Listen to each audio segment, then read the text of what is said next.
Hi friends, എല്ലാവർക്കും നമസ്കാരം. നമുക്കിന്ന് 5 തരം പരിപ്പ് ചേർത്തൊരു gravy type, thick gravy type കറി വയ്ക്കാം. അതിന് വേണ്ടിയിട്ട് ഇവിടെ എടുത്തിരിക്കുന്നത് ചെറുവയറ്റും പരിപ്പ്, ഉഴുന്ന് പരിപ്പ് പിളർന്നത്, ചെറുപയർ പിളർന്നത്, മൈസൂർ പരിപ്പ്, തുവരപ്പരിപ്പ്, ഇടിച്ച മുളക്,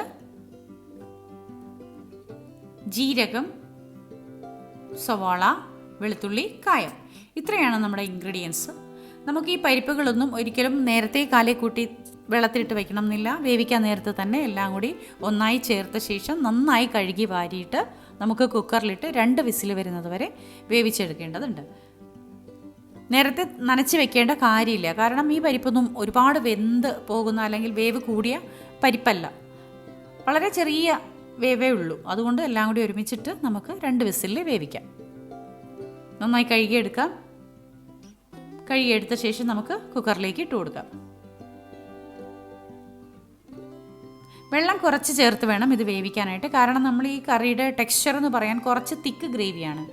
ഒട്ടും തന്നെ ഗ്രേവി ഇല്ല, ഇതിൽ തിക്കായിട്ടിരിക്കുന്ന ഒരു കറിയാണ്, കട്ടിയായിട്ടിരിക്കുന്ന പരിപ്പ് കറിയാണ്. അതുകൊണ്ട് തന്നെ വെള്ളം കുറവ് എടുക്കണം. കാരണം ഈ പരിപ്പ് വെന്ത് വരുമ്പോഴേക്കും പരിപ്പിനോട് ചേർന്ന് വെള്ളത്തിൻ്റെ അളവ് നിൽക്കണം. അല്ലാത്ത പക്ഷം വെള്ളത്തിൻ്റെ അളവ് കൂടി നിന്നിട്ടുണ്ടെങ്കിൽ ഗ്രേവി ടൈപ്പായി പോകും. അങ്ങനത്തെ കറി അല്ലാത്തത് കൊണ്ട് നമുക്ക് തിക്കായിട്ട് കിട്ടണം. 2 വിസിൽ വന്നു. നമുക്കൊന്ന് തുറന്നു നോക്കാം. കണ്ടോ, ഒരേ അളവിൽ പരിപ്പെല്ലാം വെന്ത് കിട്ടിയിട്ടുണ്ട്. ഇനി നമുക്കിത് താളിക്കേണ്ടതുണ്ട്. അതിനു വേണ്ടി മറ്റൊരു ചട്ടി വയ്ക്കുക. ചട്ടിയിൽ 2 ടേബിൾ സ്പൂണോളം ഓയിൽ ഒഴിച്ചു കൊടുക്കുക. ഓയിൽ ചൂടായി വരുമ്പോഴേക്കും നമുക്കതിലേക്ക് ജീരകം ഇട്ട് കൊടുക്കാം. നല്ല ജീരകം 1/4 ടീസ്പൂണോളം ഞാനിവിടെ എടുത്തിട്ടുണ്ട്. ചെറിയ ജീരകമില്ലേ അത്. 3 അല്ലി വെളുത്തുള്ളി, നമ്മൾ എടുത്തിരിക്കുന്ന സവാളയുടെ പകുതി ചെറിയ കഷ്ണങ്ങളാക്കി മുറിച്ച് ചേർത്ത് കൊടുക്കാം. എല്ലാം കൂടി ചേർത്ത് നന്നായി വഴറ്റാം.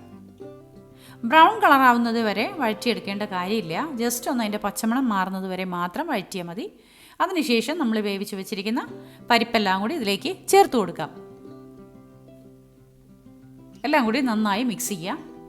ചെറു തീയിലിട്ട് ഒരു 5 മിനിറ്റ് നന്നായി തിളപ്പിച്ചെടുക്കാം.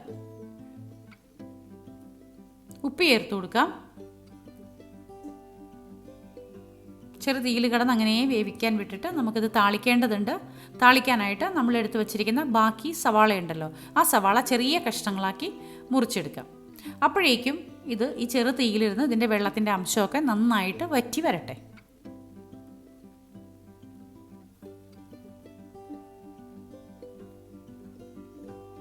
ഇനി നമുക്ക് താളിക്കുന്നതിലേക്ക് ഒരു പാത്രം വയ്ക്കാം. അത് നന്നായി ചൂടായ ശേഷം നമുക്കതിലേക്ക് 1 ടേബിൾ സ്പൂണോളം നല്ല നെയ്യ് ഇട്ട് കൊടുക്കാം. ബട്ടറോ നല്ല നെയ്യോ അങ്ങനെ എന്തെങ്കിലും നമുക്ക് ഇതിലേക്ക് ഇട്ട് കൊടുക്കാം.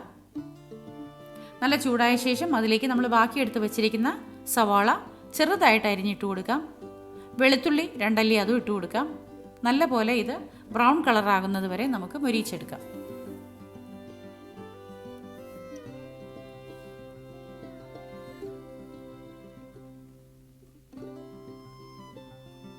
ഇനി ഇതിലേക്ക് നമുക്ക് 1/4 ടീസ്പൂണോളം മഞ്ഞൾപ്പൊടി ഇട്ട് കൊടുക്കാം.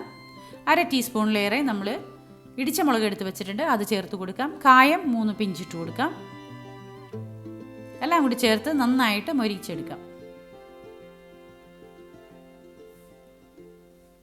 നല്ല പോലെ മൊരിഞ്ഞ് കിട്ടിയിട്ടുണ്ട്. ഇനി താളിപ്പ് നമുക്ക് കറിയിലേക്ക് ഒഴിച്ചു കൊടുക്കാം.